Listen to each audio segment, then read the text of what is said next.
సంవత్సరాల తరబడి ఎన్ని మందులు వాడినా మీ మోకాల నొప్పులు తగ్గట్లేదా? ప్రాణ పెయిన్ క్లినిక్ లో అత్యాధునిక చికిత్స. సంచలనం రేపిన బెంగళూరు రేవ్ పార్టీ కేసులో నటి హేమకు బెంగళూరు పోలీసులు నోటీసులు జారీ చేశారు.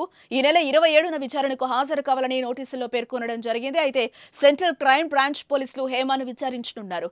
ఈ పార్టీలో డ్రగ్స్ కేసులో పాజిటివ్ వచ్చిన 86 మందికి నోటీసులు పంపించినట్లుగా తెలుస్తోంది. వారిలో 60 మంది పురుషులు, 26 మంది మహిళలు ఉన్నట్లుగా సమాచారం. పార్టీలో పాల్గొన్న మొత్తం 101 మంది నుంచి బ్లడ్ శాంపిల్స్ తీసుకుని పరీక్షించగా 86 మందికి పాజిటివ్ గా తేలింది.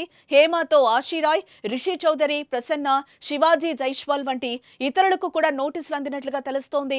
అయితే 27న జరిగే విచారణలో వారందరికీ కౌన్సిలింగ్ ఇచ్చి వదిలేస్తారా లేదా చట్టపరంగా చర్యలు తీసుకుంటారా అనే చర్చ అయితే జరుగుతోంది. ఇప్పుడు ఈ కేసుకు సంబంధించిన సినీ రాజకీయ ప్రముఖులెందరో ఇన్వాల్వ్ అయినట్లుగా తెలుస్తోంది. పాజిటివ్ వచ్చిన వారందరినీ వేర్వేరు తేదీలో విచారించనున్నారు. ముఖ్యంగా రేవ్ పార్టీలో డ్రగ్స్ ఎక్కడి నుంచి వచ్చాయన్న దానిపై విచారణ జరగనున్నట్లుగా తెలుస్తోంది. రేవ్ పార్టీ ఇష్యూలో నిర్లక్ష్యంగా వ్యవహరించిన కానిస్టేబుల్ను కూడా పోలీసులు సస్పెండ్ చేశారు. సుమన్ టీవీలో మీ పర్సనల్ అండ్ బిజినెస్ ప్రమోషన్స్ కోసం కింది నెంబర్కి కాంటాక్ట్ చేయండి.